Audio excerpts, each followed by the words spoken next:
Hello, everyone out there. I wanted to just give a few thoughts. I saw something last night on YouTube on a channel that I watch every once in a while. The guy's name is Josh Hawley. He's got his own radio show on the Genesis Communications Network, and he's also like a life trainer, for personal and business people. And he was actually really challenging my thought processes and my ideas about freedom. And I, went through point by point what he was talking about. I was going, he's got to be full of crap here. He's got to be full of crap there. And unfortunately, I was in agreement with this guy. If you can find him on YouTube, it's worth listening to, at least in my opinion. It's Josh Tolley. His last name is Tolley. And if you put in, is it time to have the internment camp talk with the kids? And listen to that 20-minute segment, and I think you'll find it enlightening if you have, half a brain. But many of the things that he was pointing out is that whether we want to believe it or not, we are not free. There are ways that, free thought, yes. I'm a free thinker. I'm a critical thinker. I like using my mind. I like people who like to use theirs. I like to listen to people that have ideas and opinions, and who love freedom, who love this country, who love God. And even if you don't love God per se, if you just love humanity, that's a big segment that I think of people that are worth listening to. But be that as it may, I'm going to give you two quotes before I go on. One is one of my favorite, and it's by Malcolm X. And it's very simple, but it's exactly how I feel. But both of these quotes that I'm going to give you, one is from the King James Version of the Bible, and it's James actually speaking. But Malcolm X says, "If you are not ready to die for it, take the word freedom out of your vocabulary." I mean, yeah, do that. If you think that freedom is really not worth your time and energy, then you deserve to be in an internment camp, buddy. In the second from King James, the King James by it's James chapter 2 verses 19 and 20. Thou believest that there is one God, thou doest well.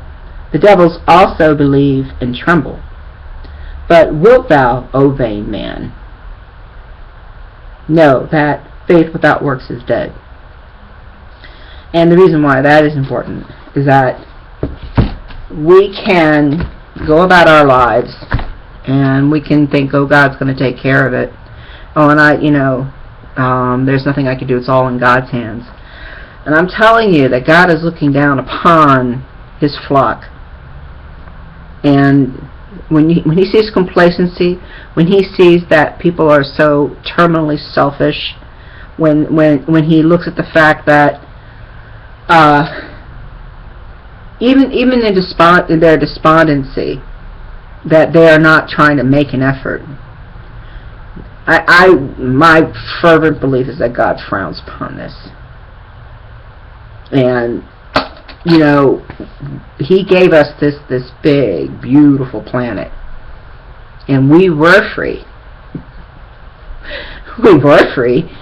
We were able. I remember when I was a little girl, I could walk anywhere I wanted to, anytime I wanted to, and I didn't have satellites in the sky or airplanes or blimps that were able to have cameras, sort of detecting my whereabouts, and or have microphones listening to what I was speaking about. There was real freedom of movement. I mean, our iPhones, it's a joke if people think that everything that they, even my YouTube videos, I mean, I fully understand, you know, that they're not being monitored and listened to, and you know, the point of the matter is that whether we want to recognize it or not, we're in an internment camp. Big, massive complex called Planet Earth. And it's ridiculous. You know, when we censor ourselves in our speech, when, you know, I mean, I keep yapping my jaws because if I don't, I realize that the enemy has won anyway. And I just refuse to, you know, and this is where I disagree with Josh Charlie, but, you know, I think he was also trying to imply that if we do not have the conversation with our children that we're indeed in an internment camp, then there's absolutely no way whatsoever for it forever to be reversed, because we're acting as animals in captivity. The people that I know, and there are, you know, dozens, and then into the hundreds of acquaintances that self-censor. If you can't speak freely on the phone, you can't type freely in email, I mean, you're already enslaved by the fact that you know that, you know, you can't say what you want to say. How screwed up is that? So we need to look at what we're going to tell the next generation. And if you want to, you know, take it into what's called predictive programming in the movies. I've heard several people say it. Josh Tolley, in this talk that he gave, spoke about it also. It's in the predictive programming. What predictive programming is, in essence, and please look it up for yourself, is the fact that they will insert ideas and you know, what looks like fiction on a screen, but what they're doing is showing you what they're going to be doing in the future. It's just like you know, watching Captain Kirk flip something open, being able to talk to the mothership. Well, that's exactly what an iPhone is. You know, so go from there as to you know, what, you know, the reality is, and how that was shown to us however many decades ago in Star Trek. And it's like the Hunger Games. I have not watched the Hunger Games, didn't read the book. I have absolutely no interest whatsoever. My interest is trying to, you know, reverse this god-awful trend into slavery back into freedom. And if that can even happen at this point. I know personally that this is the last window of opportunity, because we have the Constitution, which were, and Bill of Rights, which were all of our protections against what a tyrannical government would do. And every single time that Obama or anybody in his administration or in the Congress that talk about how surveillance is good for us, it keeps us safe, you know, and how, oh, it's good for our guns to be taken from us, to keep us safe. It's like, who are you? What are you spouting off about? Are you nuts? That's exactly what I feel and think. But that is the agenda. There is no conspiracy theory about this. And I can tell you unequivocally that the operations on September 11th, 2001 has a mountain of evidence that basically shows that there was prior knowledge to that event happening. There was insider trading on the airlines before the event happened. There were people that were being told, get out of the city, get out of the World Trade Center, do not go there. And then this magical, you know, event out of nowhere happened. And, you know, if you're not somehow convinced that it was an inside job, go look at Building 7, okay? The two things that need to be looked at closely, you know, more closely than anything, because the real condensers. Building 7 was never, impacted by an airplane, but in the late afternoon fell free fall into its own footprint. And then Larry Silverstein said on camera, and it's still out there, it can't be erased. It can't completely go down the memory hole. That he said they decided to pull the buildings. The engineers decided to, pull the buildings, and we watched the towers fall. And this guy profited, putting millions of dollars on the World Trade Center complex. He made billions of dollars. It's just disgusting and outrageous that this man still walks free. And we're the ones that it started with the museums in D.C. and everything, where, I gladly open up my purse because, I still believed the lie at the time. And then I since I knew that it was incongruous in my mind that when a building was hit at the top, that all of a sudden it should come, it took like 7 seconds, not 12 seconds, the tops for both of the buildings, each of them to come down. I looked at the truth. And if people have that type of acceptance that we were indeed manipulated and lied to, and that these people are not people that we want to be governing us,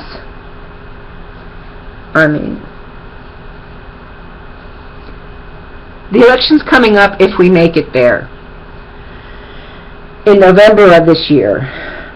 We could have Republicans back in the Senate as a majority, and I do not believe in Ted Cruz or Rand Paul, but they're, if they have any shred of integrity, if we make it to 2016, they would be maybe legitimate presidential candidates. That could be a grand illusion too. But what makes them different is that they're injecting libertarian ideas. It could all be a facade, which really disappoints me. But be that as it may, we're either going to reverse the trends back into freedom, or we're not. The other thing I would invite people to go look into is Karen Hudes. Her last name is spelled Hudes. And her work, she was a lawyer at the World Bank, and she was a whistleblower, and she got fired because of it. People of higher rank than her were saying, "Do not fire this woman." She got fired anyway. She went after the corruption and those that fired her in the World Bank, and she's a staunch political activist. And I've been in a lot of email contact with her recently, and what she wants to do is have it exposed that there is a global, two things. There's a global collateral account, which is essentially all the pillaged gold across the planet from whatever country. But, there's also caches of gold in different countries right now that are just being held. And the exact locations aren't really known because just, the pillaging factor. But that this gold belongs to everyone on the planet. Now, whether or not this gold can be rightfully,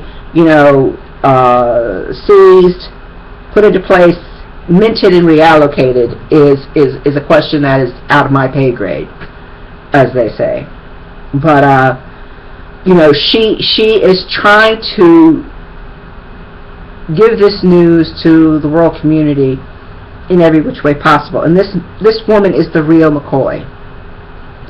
I have listened to her for about a year now, And if you listen to any of her interviews, she is one of the most principled women that I've come across in a very long time. And I'm glad to be at her service in any way possible to try and bolster her work. The other thing that she has brought up is that there are 42 states that they've petitioned the Congress to tell them the states want 42 of them now. They only needed 32, I believe, but there's 42 now that are insisting upon a constitutional convention. And right now they're being ignored. The states are being ignored. But what the Constitutional Convention essentially puts forth and is, by law, it's mandated that they have a voice saying, look, if you're not, the Congress, if you're not going to act on our behalf, then we're going to step in and we're going to wash our hands of you. And there will be people to come into the vacuum that would be created in order to quell any fears and to not have any type of anarchy. I don't know how it works completely, but I'm telling you that we feel powerless. We think, oh, there's nothing we can do, and that's just horsepucky. I am, an associate of the LaRouche Political Action Committee. I'm on their conference calls. They happen every Thursday, and they're talking about nothing other than what we can do to stop the escalation of World War III, number one, hoping, we can, in this window of time that I'm talking about, impeach Obama. Because really, we're talking about the last ways of actually thwarting World War III. I mean, you have to know, the political structure enough and understand what false flag terrorism is all about, and understand that, it is the globalists that are above the politicians that are actually orchestrating, along with Al-Qaeda, which is CIA funded, to go into these different countries and wreak havoc. It was the West and the EU that overthrew an elected official in the Ukraine. And then, after the Olympics were over, Vladimir Putin just, took care of Russian assets in the Crimea. The ports and the airports, and then the natural gas pipelines that run from Russia. But it was like 10% of the booty that was taken. The EU is now putting Ukraine under complete austerity measures through their rape and pillage IMF program. I mean, people, wake up. And we're getting extremely close to the point where in the United States, and I've said this in a previous video and it's been ignored, that they're going to go into the bail-in policy that was the same as Cyprus. And so you're going to wake up one day, there's going to be a bank holiday. You're not going to be able to access any of your money. I mean, think about that in terms of not having freedom, okay?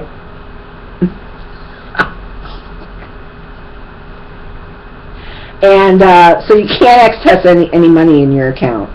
And, so they tell you on the news, oh, it's just, short term, we have all these things going on in the financial markets right now, and but everything is okay, and we'll open the bank soon, and everything will be just fine.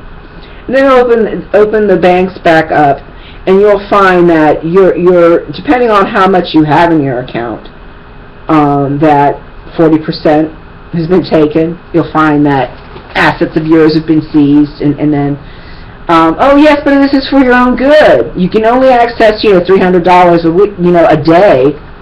But with your back, we're taking care of the situation. You need to listen to us. And it's the criminals that are going to be saying this.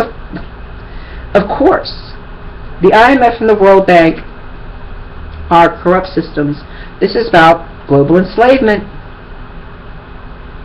It's a slow creep moved into a fast creep, and this quantitative easing crap that is being done, and the fact that both China and Russia are dumping very quietly but consistently treasuries that they've bought, U.S. treasuries, and that it is the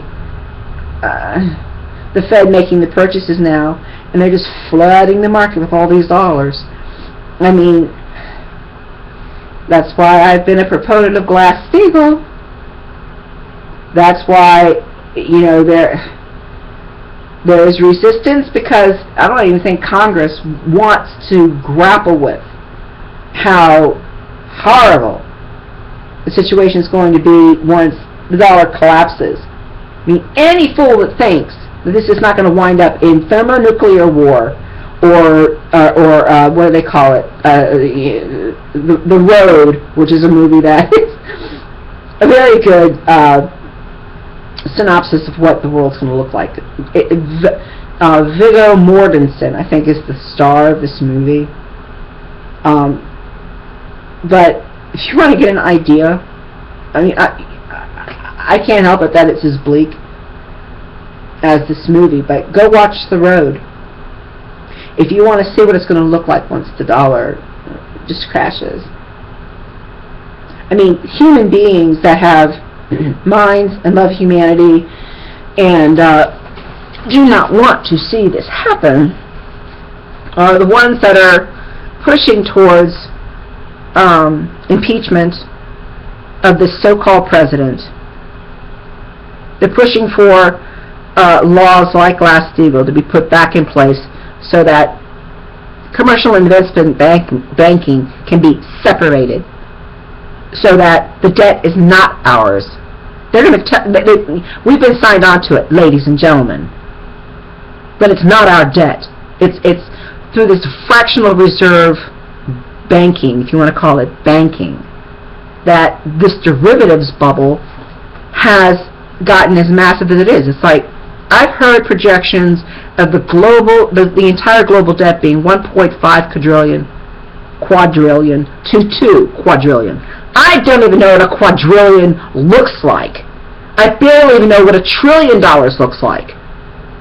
But they're saying that, we're slaves, we're signed on to this debt, we're going to have, this little bit of money where we can go get our basic staples, and we can smile about it. And I'm not making this stuff up,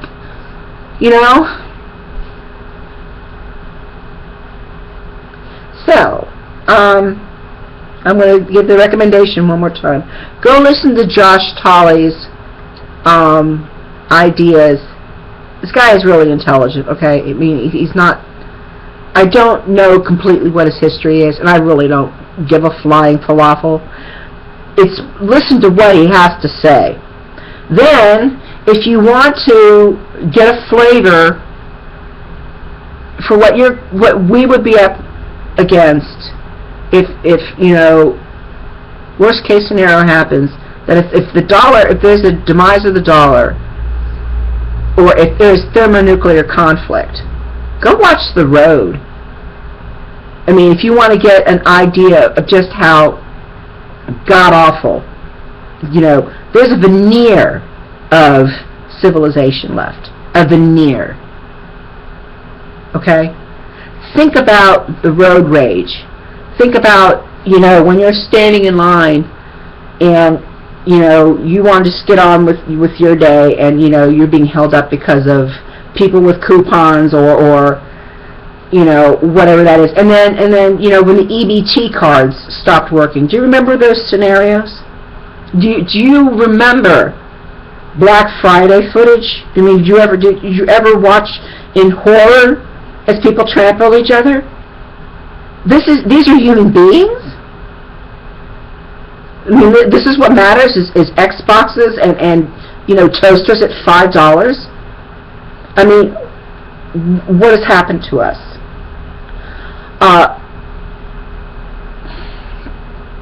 I guess that's really all I have to say. But just remember, in these days where we still, if you have a mind, and if you're not selfish, okay, if you don't suffer, you're not suffering if you're sociopathic or psychopathic. But if you don't have sociopathy or psychopathy, take a look around and say, is this what I want for my children and grandchildren? Is this the type of world I really want them living in? Do I want to tell them, finally, that they are in an internment camp, these are the reasons why, and when you grow up you may need to combat this? Or do you accept the fact that privacy is an antiquity, that it's nothing to be relished, it's nothing to be valued, and that we are in an internment camp? Is that the acceptance? Do we accept the fact that we are in an internment camp? That's planetary. These are the questions you have to ask yourself. I was absolutely stunned listening to Josh Tully talk about these things, and the fact that it doesn't matter if we feel we can run around in our car and buy what we want to buy, sleep who we want to sleep with. I'm going to go sit on a beach sometime this weekend. But I'm fully aware of the fact, and this is what resonates with me, is that yes, in certain aspects we have that illusion, but we are not free. It's in the money we can't spend because of our prosperity that's been leached from us. And it's in the fact that, they are creating types of crime. We are being harassed. That's one thing people really need to start admitting to themselves, because the militarization of the police is unprecedented. And if you remember what America was like, how can you not be taken aback by this phenomenon? You think a militarized police officer walking up to you is in any way a peace officer? So, I love you all. This is really all I have to say. I really hope you think for yourself. I really hope that you choose at least one cause to put some effort into. Anyone who does, I have a degree of respect for. Those that think that this is the world how it's supposed to be. I know who runs the planet. Okay, that's why I'm a bona fide Christian, but I'm still horrified for humanity. And it absolutely pains me looking at young people, because they're so lost. Those that have committed suicide way before their prime. It's extremely disturbing. And anyone that expects me to accept, or anybody that is accepting that this is just the plight of life, you're delusional, not me. Because if we're not trying to protect the future, then we are just complicit.